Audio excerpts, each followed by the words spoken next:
vērā, ka šis ir īpašs gads, kā jau katrs gads mums ir īpašs. Katrs gads ir kaut ko īpašs, un šis ir kā gads, starp citu?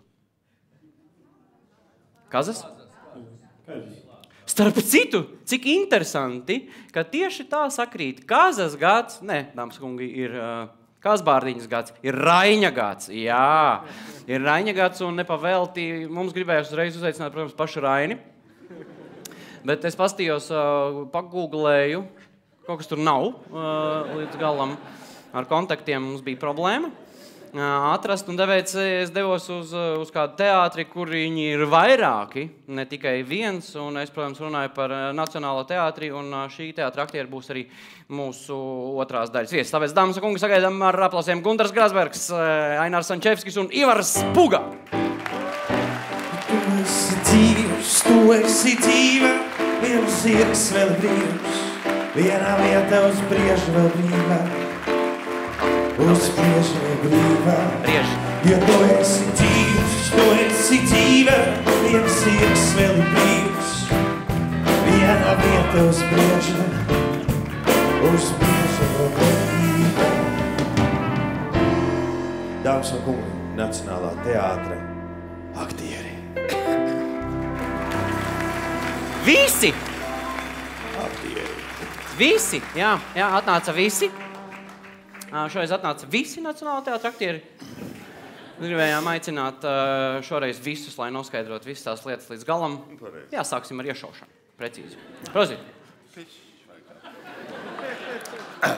Jā. Kungi, es gribu uzaicināt Raini, ja, un es skatos, ir izrāde Nacionālajā teātrī Raiņa sapņi. Kā jūs katrs pats sevī Raini radāt? Ivar, kā tu Raini sevī radi? Mani pieveda. Aiz rokas? Aiz rokas. Pie tam nelatvietis. Ko saki, krievs vai? Krievs? Nē, viņš īsti nav krievs. Viņam baškīra asins, viņam ir... var sakot, kā četras zortas viņam tā kā, bet tā kvalitāte beigās, Kirills Serebreņikovs. Īsi ir. Tā kā pieveda un skaisti pieveda. Mēs no sākuma jutāmies tā kā viens, pēc tam mēs jutāmies tā kā daudz, un tam mēs bieži nevaram saprast, mēs esam, kas mēs esam, kurš mēs esam, kurā brīdī, un tā, vai ne? Bet tevī Rainis viegli nāca? Viņš man viegli nāca, bet grūti nāca ārā. Ienāca, viņš tā kā norīja tā kā viegli, bet vajadzēja dot, tad nekā. Viņš tā kā ienāca uz palikšanu.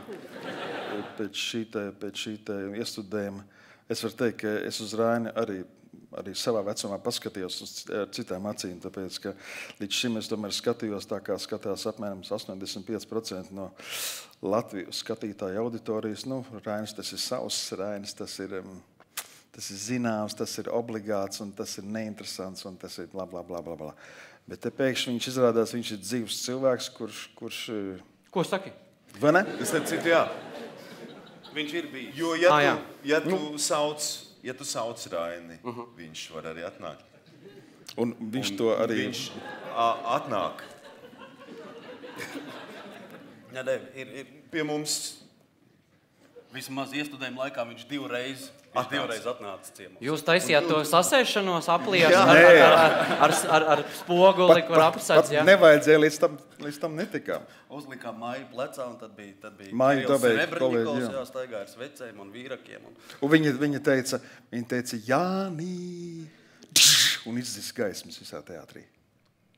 Tas tagad ir joku stāsts, vai tas ir īsts stāsts? Ja tas notikt vienu reizi, labi. Tā var gadīties. Jā. Nav vakar celts teātris, pareizi. Veca māja. Tā var būt. Jā. Bet renovēta. Tad māja nāk vēlreiz. Māja Doveika. Nāk vēlreiz. Es teicu, ka Māja Doveika. Tu teici māja. Es teicu, Māja Doveika. Tas vajag skaidrāt.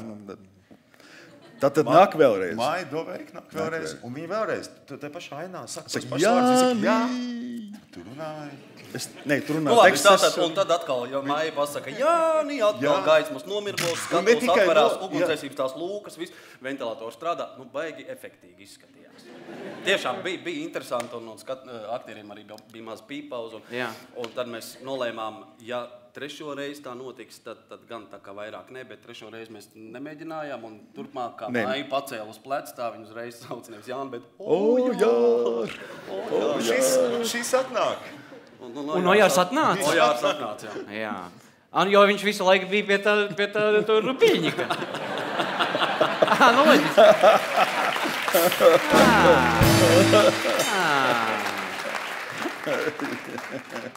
Nu, tāda mistika viegla, ja jūs sakat ar to iestudējumu. Es dzirdēju, ka jums gāja interesanti arī pirmizrādē. Sagāzās dekorācija. Nospied kā 3, 4, 5 koris. Viens slimnīcās mazliet. Cik mums nav koristu Latvijā? Jā. Bet kas tā īpaši, tā bija vieta... Kur Grasbergs pieķērās pie dekorācijas. Aha. Gundars pieķērās, tas viss sagāzās priekšā. Bet bija izmeklēšana? Nē, tam vairs nebija nozīmes, tāpēc viss atrisinājās. Ja tu par Rainu domā, Rains neparādījās vairāk.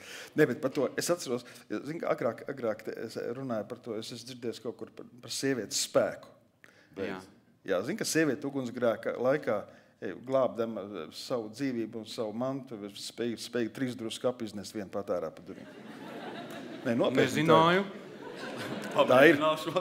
Pamēģināšu. Es lasīju. Cik daudz mājai ir jādeg? Un tā, kad tā dekorācija sagāzās, tā mahīna visu, es palieku viens pats uz skatuves. Un man jāturpina. Un man Grasbergs prasa, viņš saka, ko tagad, ko daram? Es saku, kur viņš prasa, kur jūs esat? Uz skatuves. Tā dziesma beidzās, ja? Tie dziedātāji, kas to ratu nospiesti. Pēc tam stāstīja. Tie guļ apakšā. Jā, viņi un dzied. Pēc tam kolēģi stāsta. Kur vārds? Maija Doveika stāstīja, ka viņa pieliecās pie tās koris, domā, tiešām laikam pa īstam viss notiek, nospiest, nosist ar to koku. Viņa pieliecās tā kā vilk nost, viņa dzied. Viņa nedomā apstāties. Tad viņa izvilk ārā no turien dziedoši. Un viņa dzied līdz galam. Lūk, kora kultūra Latvijā. Jā. Nē, bet neapturami viņi ir. Ar mietu nevar aizdzīt. Jā, un tā dziesma beidzās, un tagad man būtu jānotinās nost stroboskopi un gaismu spēles un viss. Par mani stāsti. Un par Ivaru tagad. Un es pieliedu viņam klāt un klusiņām saku, Ivar, ko mēs tagad darām?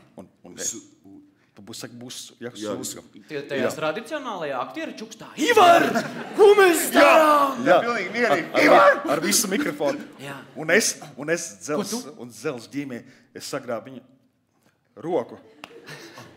Vācieties projām.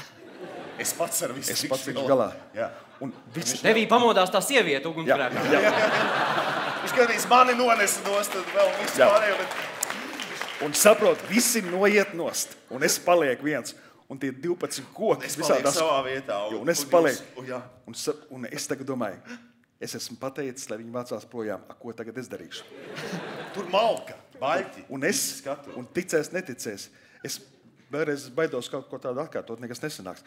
Es paņemu to vienu baļķi, uz kura vēl guļ 8 baļķi, un sāku vilkt. Un viņi visi nāk man līdzi, viņi velkās. Un es skatu, Dievs, no kurienes tev tāds spēks? Saka, Dievs, saproties, un es izdarīju to. Katrā ziņā. Jā. Ivars Kungo. Latvijā.